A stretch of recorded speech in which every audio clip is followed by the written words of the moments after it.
The fluorescent lights of the emergency room hummed with a sterile, soul-sucking persistence that Rachel Knox felt in the very marrow of her bones. It was 3:14 a.m., the hour where the adrenaline of the evening rush curdles into a thick, bone-deep exhaustion. Rachel moved between the bays with a heavy, deliberate gait, her eyes tracing the floor's linoleum tiles. To the casual observer, she was a ghost in light blue scrubs, faded, frayed at the edges, and entirely unremarkable. "Knox! I asked for those labs 5 minutes ago. Do you need a map to the pathology wing, or are you just waiting for retirement?" The voice belonged to Dr. Julian Vance, a 28-year-old trauma resident whose ego was as polished as his expensive Italian loafers. He stood over a teenager with a deep laceration on his forearm, tapping a gloved finger against a metal gurney with rhythmic impatience. Rachel didn't look up immediately. She finished securing the 4-line on an elderly woman in the next bed, her hands moving with a fluid economy of motion that Vance was too arrogant to recognize as mastery. When she finally turned, her voice was low, rasping from a night of forced silence. "The labs are being processed, Doctor. The system is backed up because of the pileup on I-5. Pushing the technicians won't make the centrifuge spin faster." Vance's face flushed a deep, indignant red. He stepped into her personal space, the scent of expensive cologne and hospital coffee wafting off him. "Your attitude is as slow as your feet, Rachel. This is a level 1 trauma center, not a hospice. If you can't keep up with the pace of a real ER, maybe you should find a desk job where you can't get in the way of people actually saving lives." A few of the younger nurses looked away, a heavy silence settling over the station. It was a familiar ritual. Rachel Knox was the hospital's favorite punching bag, the lazy, night nurse who never hurried, never panicked, and never defended herself. She carried herself with a strange, stoic weight, her dark-circled eyes always seemingly focused on a horizon no one else could see. "I'll check on the results," she said simply, her posture calm, almost resigned. "Don't bother," Vance snapped, grabbing a chart from her hand so forcefully the metal clip bit into her palm. "Just stay out of the trauma bay when the next ambulance rolls in. You're a liability in a crisis." Rachel watched him stride away, his white coat billowing like a cape.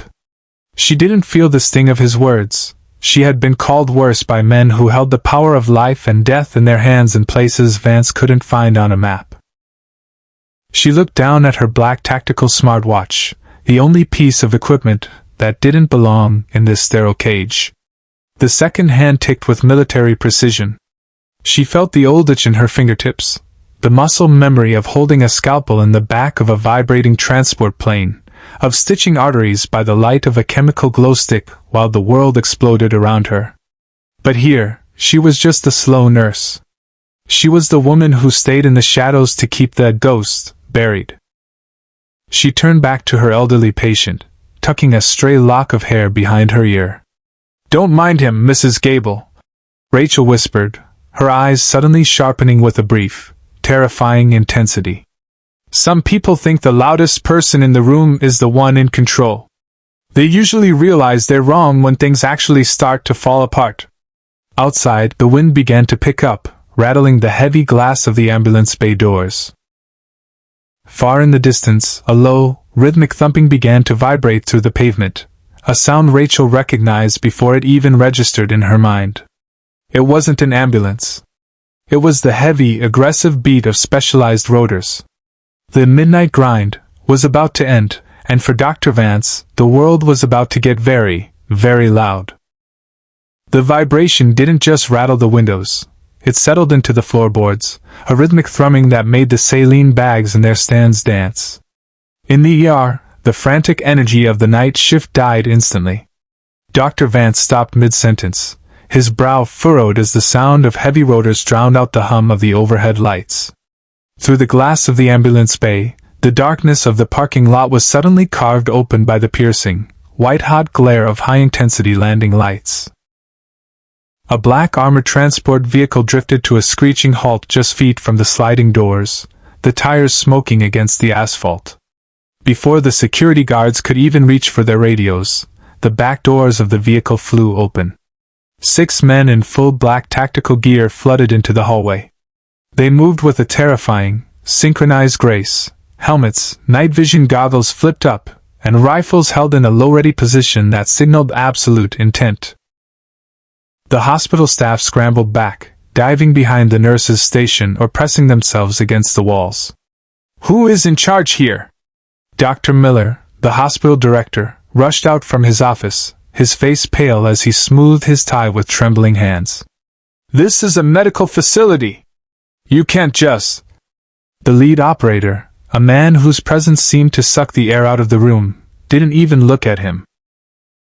He moved through the ER with the focus of a heat-seeking missile, his combat boots echoing like thunderclaps on the tile. "I am the chief of surgery." Dr. Vance stepped forward, his voice cracking slightly as he tried to reclaim his stolen authority. "If you're here for a patient, you need to follow protocol and—" The lead SEAL stopped. He didn't look at Vance. He didn't look at the director. His eyes, sharp and scanning, locked onto the shadows near the back of the trauma bay where a woman in faded scrubs stood alone. Rachel Knox hadn't moved. While the rest of the staff had scattered, she remained rooted to the spot, her hands loosely gripping the strap of her medical bag. She looked at the men not with fear, but with a weary, profound recognition. The lead SEAL marched past Vance as if the doctor were made of glass. He stopped exactly 3 paces in front of Rachel. The silence that followed was heavy, broken only by the distant, dying whine of the helicopter engines outside. Then, the soldier did something that made Dr. Vance's jaw drop. He snapped his heels together, and brought his hand to his brow in a crisp, razor-sharp military salute. "Lieutenant Commander Knox." The soldier's voice boomed, resonant and filled with a reverence that felt alien in the sterile hallway. Rachel exhaled a long, slow breath, the weight of 1,000 secrets sagging her shoulders. "I'm off the clock, Jax," she said, her voice quiet but carrying a steel that hadn't been there a moment ago. "The clock doesn't matter, ma'am," the SEAL replied, keeping his hand at his temple until she gave him a small, almost imperceptible nod. "The ghost surgeon is the only one who can navigate this. We have a bird on the roof and a Tier 1 asset on the table. He's got 15 minutes, and he won't make it to the OR." "Wait a minute," Vance sputtered, stepping between them, his face twisted in confusion and rage. "This is Rachel. She's a night nurse. She's practically on probation for incompetence. You've clearly made a mistake." The SEAL turned his head just a fraction, his gaze hitting Vance like a physical blow. "Step back, son," he said, his voice dropping to a dangerous, low growl. "You're talking to the woman who pioneered field vascular repair while under RPG fire in the Hindu Kush. You aren't qualified to carry her kit." He turned back to Rachel, his expression urgent. "Commander, the general is on the comms. He said if I have to carry you out of here, I should. But he'd prefer it if you came willingly." Rachel looked at her hands, the hands Vance had called slow. She looked at the tactical watch on her wrist, then at the terrified, bewildered faces of the colleagues who had spent years mocking her. The lazy nurse was gone. In her place stood a woman whose spine had turned to iron. "I'll need my bag," Rachel said. "And tell the pilot to prep for a high-G departure. We're losing light." The air in the ER felt thinner, as if the presence of the tactical team had sucked out all the oxygen, leaving only the sharp tang of ozone and adrenaline. Dr. Miller, the hospital director, finally found his voice, though it was several octaves higher than usual. "Lieutenant Commander? Rachel, what is the meaning of this? You are a civilian employee under contract. You can't just—" "She isn't anything you think she is, Miller," the lead SEAL, Jax, interrupted. He didn't move his hand from the grip of his rifle, his eyes never leaving the perimeter. "And right now, her contract with the Department of the Navy supersedes your shift schedule by about 10 levels of federal law." Rachel didn't look at Miller. She didn't look at the gathered nurses who were whispering behind their hands, their faces a mask of shock and newfound fear. Her focus was entirely on Dr. Vance. The young resident was shaking, his face a ghostly white, still clutching the chart he had snatched from her moments ago. The arrogance that usually defined his posture had collapsed like a house of cards. Rachel stepped toward him. For the first time in 3 years, she didn't walk with the hesitant, apologetic gait of a woman trying to be invisible. Every step was measured, lethal, and heavy with the weight of her true rank. She reached out and took her chart back from his limp fingers. "You told me I was a liability in a crisis, Julian," she said, her voice terrifyingly calm. "You told me I wasn't qualified to be in your trauma bay." She reached up to the plastic lanyard around her neck. With a sharp, decisive snap, she broke the clip. The hospital ID, the one that labeled her as Holloway, our staff nurse, dangled in her hand for a fleeting second. Vance was still holding a lukewarm cup of expensive artisanal coffee he'd been nursing all night. Before he could blink, Rachel dropped the plastic badge. It hit the surface of the dark liquid with a splash, sinking slowly to the bottom of the paper cup. "I'm resigning," she said. "Effective 30 seconds ago." "Rachel, wait!" Miller pleaded, stepping forward. "If this is about the promotion or the schedule, we can talk. We didn't know your background. We can make you a lead." Rachel turned her head, and the cold intensity in her eyes stopped the director in his tracks. "You didn't need to know my background to treat me like a human being, Arthur. You saw a limp in an old soul, and you decided I was broken furniture. You were wrong." She turned to Jax. "Where's the asset?" "Critical. Stable for the moment, but the internal hemorrhaging is accelerating. We're taking the transport to the roof. Bird is idling. Then we're wasting time." Rachel grabbed her red medical response bag from the counter. As she walked toward the exit, the SEAL team flowed around her, forming a protective diamond formation that signaled to the world exactly who was in charge. The hospital security guards, who had finally arrived with batons drawn, took one look at the black-clad operators and the cold fire in the lazy nurse's eyes and stepped back, clearing a path. The sliding glass doors hissed open, and the roar of the idling armored vehicle outside swallowed the sterile silence of the hospital. The smell of jet fuel was thick now, drifting down from the helipad above. Rachel stepped into the back of the black transport. As the heavy tactical door began to seal shut, she caught one last glimpse of the ER, the bright lights, the confused doctors, and the life she had used as a hiding place. "Punch it," she commanded. The vehicle lurched forward, tires screaming against the pavement as it tore away from the ambulance bay. Rachel sat in the dim red light of the hold, already reaching for the black tactical smartwatch on her wrist. She didn't look back. The nurse was dead. The ghost surgeon was back on the line. The armored transport reached the roof in a blur of screeching tires and G-force, the doors throwing open to a world of swirling grit and the deafening, rhythmic scream of a Seahawk helicopter. Jax didn't wait for the ramp to fully lower. He guided Rachel toward the bird with a firm hand on her shoulder.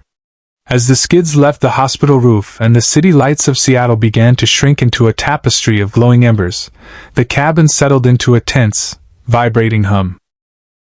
Inside the red-lit interior, 3 other SEALs sat like stone statues, their faces obscured by shadows and tech. Jax handed Rachel a noise-canceling headset. The silence that rushed in was heavy, broken only by the crackle of the comms. "Commander," Jax's voice came through the earpieces, stripped of its aggression and replaced with a quiet, lingering curiosity. 7 years is a long time to spend emptying bedpans. The boys always thought you were deep undercover. Nobody believed you just quit. Rachel stared at her reflection in the darkened plexiglass of the cabin window. The woman staring back didn't look like the nurse Vance had ridiculed. Her eyes had hardened, reflecting the dull crimson of the interior lights. She adjusted the tactical watch on her wrist, her thumb tracing a jagged scar that disappeared beneath the band. "I didn't quit, Jax. I broke," she said, her voice steady despite the turbulence. She looked at the men, these elite warriors who viewed her as a myth, and felt the weight of the memories she had tried to bury under layers of hospital paperwork. It was the Fallujah extraction. 2019. We had 2 birds down and a senator's son with a shrapnel wound in his carotid. I was operating while the airframe was literally melting around us. I saved the kid. I saved the pilot. She paused, the ghosts of the past flickering in the dim light. But when the second RPG hit, I had to choose. I had 2 sailors on the table and only 1 set of hands. I held the artery of a 19-year-old corpseman for 40 minutes while the cabin burned, praying for the winch to move. It didn't. The cable snapped.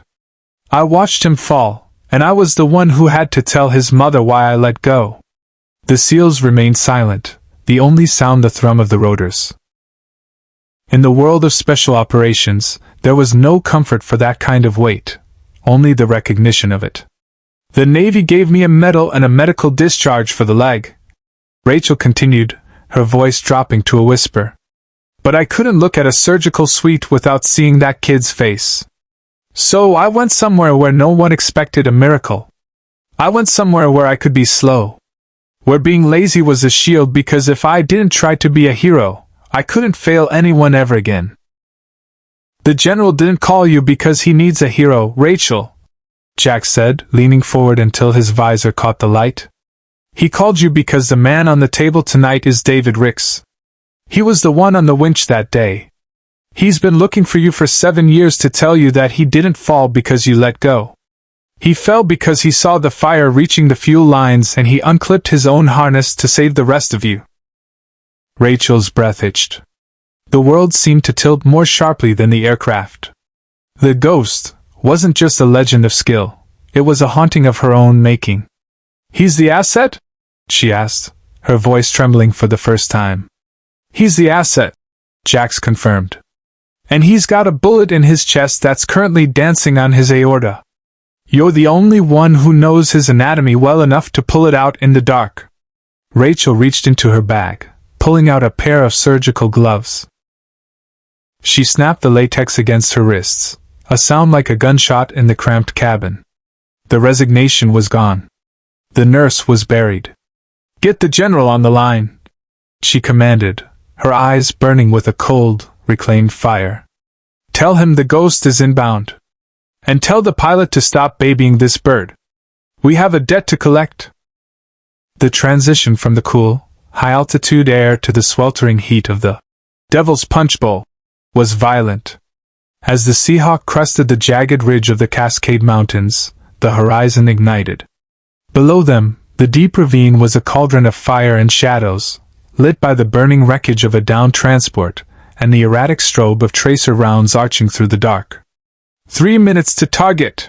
The pilot's voice crackled, distorted by static. The LZ is too hot for a touchdown. We've got RPG fire coming from the eastern ridge. We're going to have to hover drop.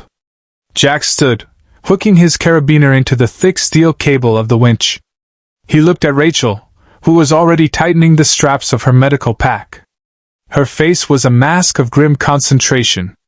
The wind, whipped into a frenzy by the rotors, roared through the open cabin door, smelling of pine needles, cordite, and charred titanium. You haven't done a fast rope in 7 years, Commander.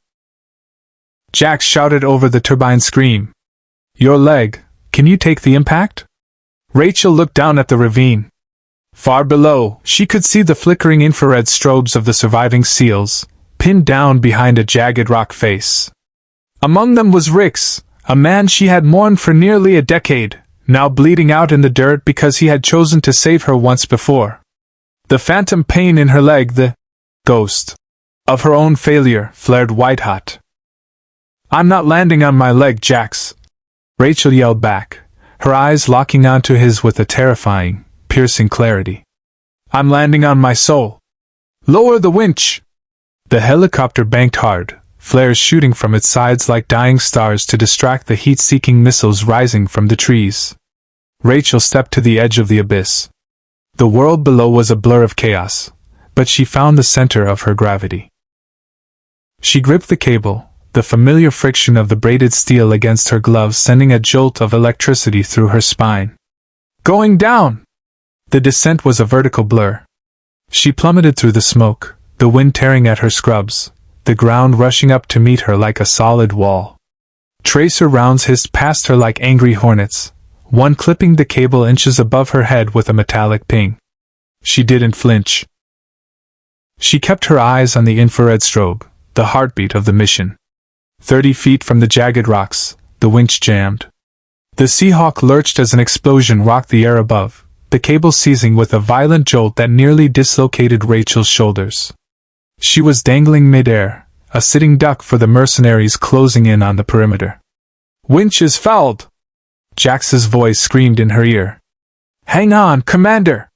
We're trying to. Cut me loose!" Rachel commanded. "What?" "You're 20 feet up. The asset is flatlining, Jax. Cut the damn cable." A heartbeat of hesitation, then the metallic thud of the emergency release. Rachel dropped. She hit the uneven ground with a bone-shattering impact, her injured leg buckling beneath her. She rolled through the dirt, the momentum carrying her into the shallow cover of a fallen cedar tree. Pain exploded in her hip, a familiar, agonizing fire that threatened to gray out her vision. But then she heard it.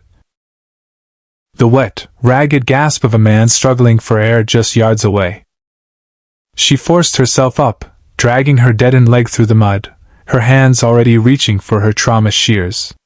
She crawled over the crest of the embankment, ignoring the dirt in her teeth and the bullets snapping the branches above her head. There, in the center of the kill zone, lay a man in tattered tactical gear, his chest heaving with the desperate, uneven rhythm of a tension pneumothorax. Rachel reached him, her hands moving with a speed that would have made Dr. Vance's head spin. She didn't look at the fire. She didn't look at the soldiers. She looked at the man who had sacrificed everything for her. "I've got you, David," she whispered, the ghost finally stepping out of the shadows. "And this time, nobody is letting go." The transition from the blood-soaked mud of the ravine to the vibrating metal floor of the Seahawk was a blur of violence and gravity. As the winch finally groaned to life, dragging Rachel and the dying David Ricks upward, the forest floor below erupted in a final, desperate volley of mercenary fire. The moment they cleared the door frame, the crew chief slammed the hatch shut, and the pilot threw the aircraft into a gut-wrenching bank to evade an incoming thermal signature. "We're taking heat!" The pilot screamed over the comms. "Flares away! Hang on back there!" The helicopter lurched, gravity doubling then vanishing as they dove toward the valley floor. Rachel didn't have the luxury of a harness. She wedged her boots against the base of a troop seat using her broken leg as a brace, and pinned Rick's gurney against the bulkhead with her own body weight. The cabin was bathed in a rhythmic, terrifying pulse of red emergency lights and the blinding white strobe of defensive flares exploding outside the plexiglass. "He's flatlining!" Rachel shouted, her voice cutting through the mechanical roar. "Jax, hold his shoulders! Don't let him slide!" Rick's chest was no longer rising. The tension pneumothorax had collapsed his lungs, and the bullet lodged near his aorta was shifting with every evasive maneuver the pilot pulled. Rachel reached into her kit, her hands moving with a cold, terrifying precision that bypassed thought. She didn't have a sterile field. She had a vibrating cargo bay and the smell of burning chaff. "I need to open him up," she grunted, more to herself than the SEALs watching in stunned silence. She took a scalpel and made a swift, clean incision between the ribs. As the aircraft banked 60 degrees to the left, Rachel felt the world tilt, but her hands remained uncannily still, as if they existed in a pocket of frozen time. She inserted a chest tube, and the hiss of trapped air escaping was nearly drowned out by the thud-thud-thud of the helicopter's door being peppered by small arms fire from the ridges. "Missile lock! Braking right!" The Seahawk pulled a high G-turn that sent Rachel's medical tray skittering across the floor. She ignored it. She reached into the incision with 2 fingers, feeling for the frantic, fluttering pulse of a heart that was running out of time. Her fingertips found the warm, slick metal of the bullet. It was vibrating against the arterial wall. One more sharp jolt from the pilot, and it would tear the aorta wide open. "Steady," she whispered, her eyes narrowed to slits, her focus so intense the chaos of the dogfight faded into a dull hum. With the aircraft vibrating violently enough to rattle teeth, Rachel used a pair of long-nosed forceps. She timed her movement with the vibration of the rotors, waiting for the brief microsecond of stability between the pilot's evasive maneuvers. With a sharp, practiced flick, she snagged the lead fragment and pulled it clear. "Pressure is stabilizing," Jax yelled, staring at the portable monitor. "He's back! You got him, Commander!" Rachel didn't celebrate. She kept her hand inside the chest cavity, mentally compressing a nicked vessel as the helicopter leveled out and began its high-speed dash back toward the city. She was covered in Rick's blood, her hair matted with sweat and soot, her light blue scrubs unrecognizable. She looked out the window as the skyline of Seattle appeared on the horizon. The hospital was waiting, the sterile halls, the arrogant doctors, and the quiet life she had tried to lead. But as she looked down at the man whose life she held literally in her hands, she knew the lazy nurse was a shadow that had finally been burnt away by the sun. "Get on the horn to Seattle, General," Rachel commanded, her voice the cold iron of a ranking officer. "Tell them to clear or one. Tell them if Dr. Vance is within 100 yards of my surgical suite, I'll have him arrested for interference. The ghost surgeon is coming in hot." The Seattle skyline was a blur of steel and glass as the Seahawk banked hard over the harbor, the G-force pulling at Rachel's lungs. Inside the cabin, the red emergency lighting flickered and died, plunged into a terrifying darkness save for the green glow of the tactical HUDs and the rhythmic strobe of the city lights flashing through the windows. "Power surge!"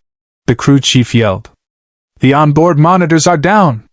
We've lost the suction and the thermal seal!" In the sudden, hollow silence of the cabin's medical suite, the only sound was the ragged, wet rasp of David Rick's breathing. Rachel felt the shift before she saw it. The portable vitals monitor hissed once and went dark, the screen's flat line reflected in the sweat on her brow. Without the mechanical suction, blood began to pool rapidly in Rick's chest cavity, threatening to drown the very heart she had just fought to restart. "I can't see the bleeder!" Jack shouted, holding a chemical light stick over the open incision. The neon green light cast long, sickly shadows across the gore. "The clamp is slipping, Commander. The vibration is shaking it loose." Rachel reached into the cavity, her fingers submerged in the warmth of Rick's life force. She felt the metallic click of the primary vascular clamp as it failed, the cheap spring snapping under the mechanical stress of the helicopter's descent. A geyser of dark, arterial blood sprayed against her mask. "He's bleeding out!" Jax's voice was tight with a rare note of panic. "Get me another clamp!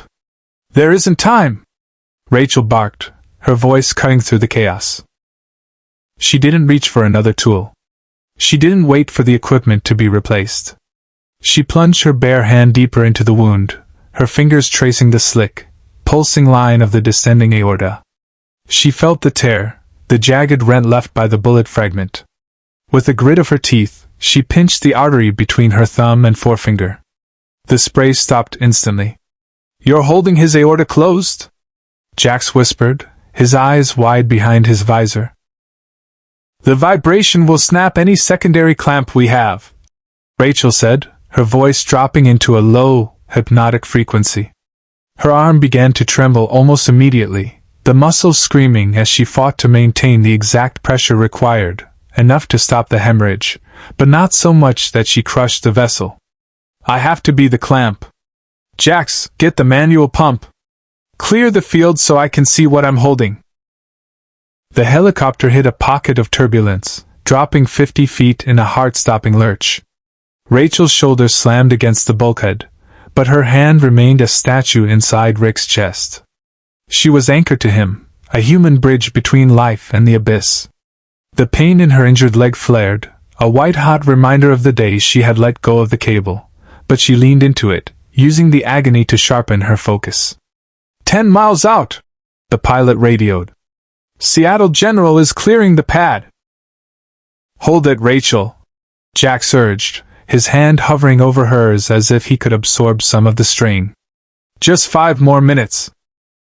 He isn't going to die, Rachel hissed, her knuckles white, her breath coming in short, sharp bursts.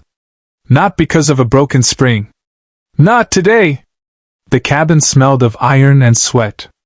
Every second felt like an hour as the physical toll of the ghost surgeon became a visceral struggle.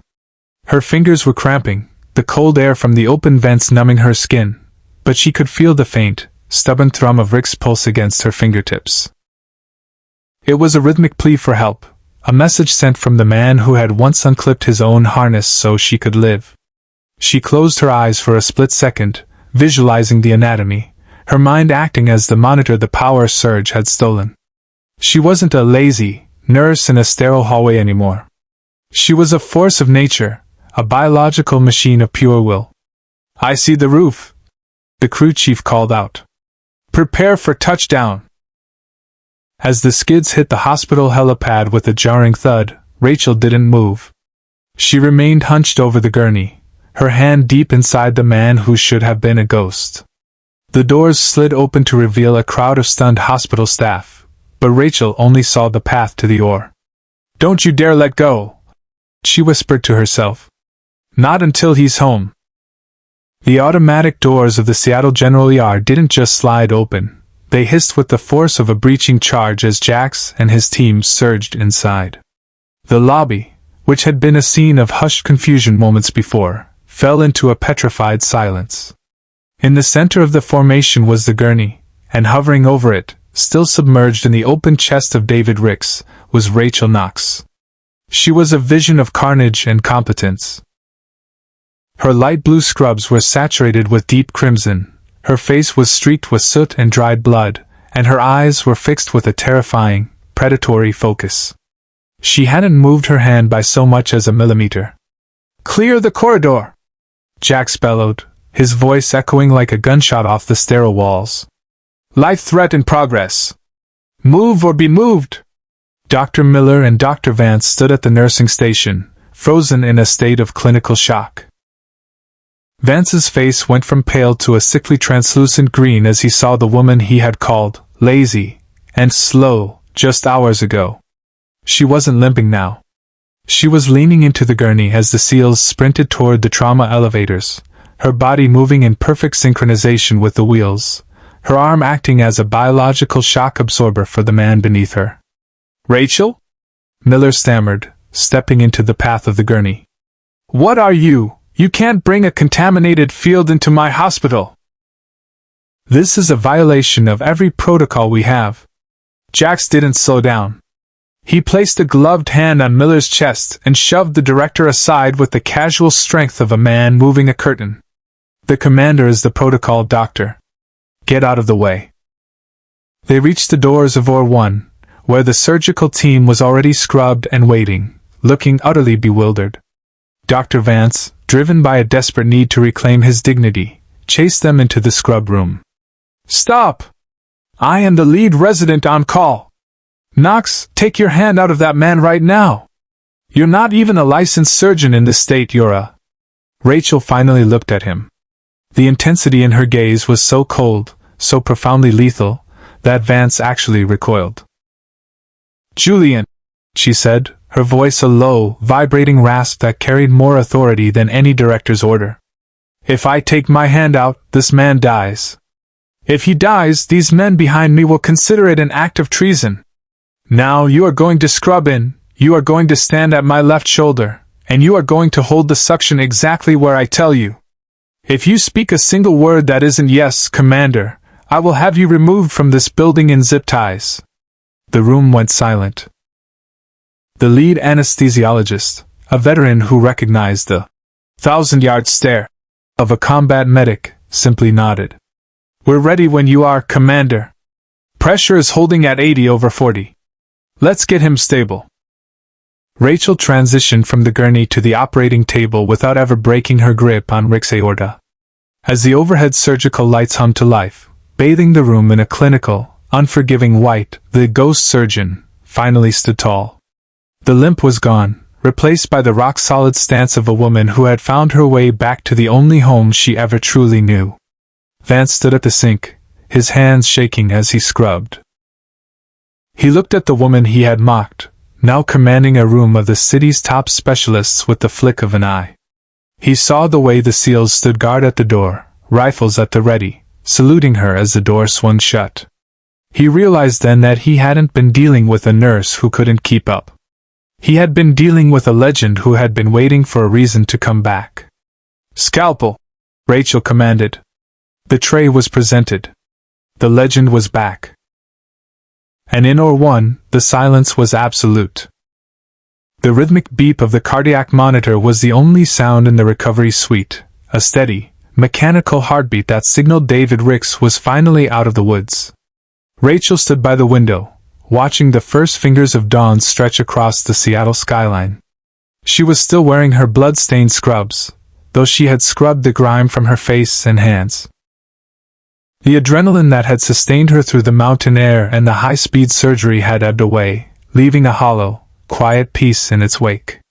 The heavy door behind her hissed open. Rachel didn't need to turn to know who it was. She recognized the gait, measured, heavy, and carrying the weight of decades of command. General William Knox walked to the side of the bed, looking down at the man Rachel had saved. He looked at the surgical dressings, then at the daughter he hadn't seen in 3 years. He stood in silence for a long moment before speaking. "The surgeons downstairs are calling it a miracle, Rachel," he said, his voice gravelly but softer than she remembered. "They said no human being should have been able to maintain that kind of vascular pressure manually for 40 minutes. Especially not in a banking Seahawk." "I wasn't a human being last night, Dad," Rachel replied, still looking out at the city. "I was a clamp. I was a ghost." The general stepped closer, his shadow falling across the floor. He pulled a small, velvet-lined box from his pocket and set it on the bedside table. Inside was a silver oak leaf, polished to a mirror finish. "The Navy is reactivating your commission, effective immediately," the general said. "There's a chief instructor position open at the Special Operations Medical Institute. They need someone who doesn't just know the books, but someone who knows what it's like to hold an aorta in the dark. It's your command, Lieutenant Commander. You'd be a colonel within the year." Rachel finally turned. She looked at the rank, the symbol of the life she had once fled. Then she looked at her hands, the hands Dr. Vance had called lazy. They were steady now. The tremor was gone. "No," she said softly. The general's brow furrowed. "Rachel, you proved it tonight. You aren't broken. You're the best we have." "I'm not broken, Dad. But I'm not that person anymore either." She walked toward him, her limp still there, but no longer looking like a burden. It looked like a badge of honor. "I spent 3 years trying to hide my scars because I thought they were signs of failure. Last night, I realized they're just evidence that I survived. I don't need a uniform to know who I am anymore." She reached out and squeezed her father's hand, a rare moment of unspoken affection. "Ricks is going to live. That was the only mission I had left. I'm done being a ghost. I think I'd like to try just being Rachel for a while." The general looked at her for a long time, searching her eyes for the pain that had once defined her. He didn't find it. He stood straight and, for the first time in her life, he didn't look at her as a subordinate or a legacy. He looked at her with pure, unadulterated pride. He snapped a crisp salute, not to a lieutenant commander, but to his daughter. Rachel didn't salute back. She simply smiled, a tired but genuine expression that reached her eyes. She walked out of the recovery suite and down the long, sterile hallway of Seattle General. She passed the nurse's station, where the morning shift was just coming on. Dr. Vance was there, staring at a cup of coffee with a hollow, haunted expression. He looked up as she approached, his mouth opening to say something, an apology, a plea, a question. Rachel didn't stop. She didn't look back. She pushed through the glass doors of the ER and stepped out into the crisp morning air. The black armored vehicles were gone. The helicopters had vanished. The city was waking up, oblivious to the war that had been fought in its clouds. As she walked toward her car, her tactical watch chimed, signaling the end of her shift. She reached down, unbuckled the heavy black band, and dropped it into a nearby trash can. She didn't need to measure time and missions anymore. For the first time in 7 years, Rachel Knox walked toward the sun, finally at peace with the weight of her own skin.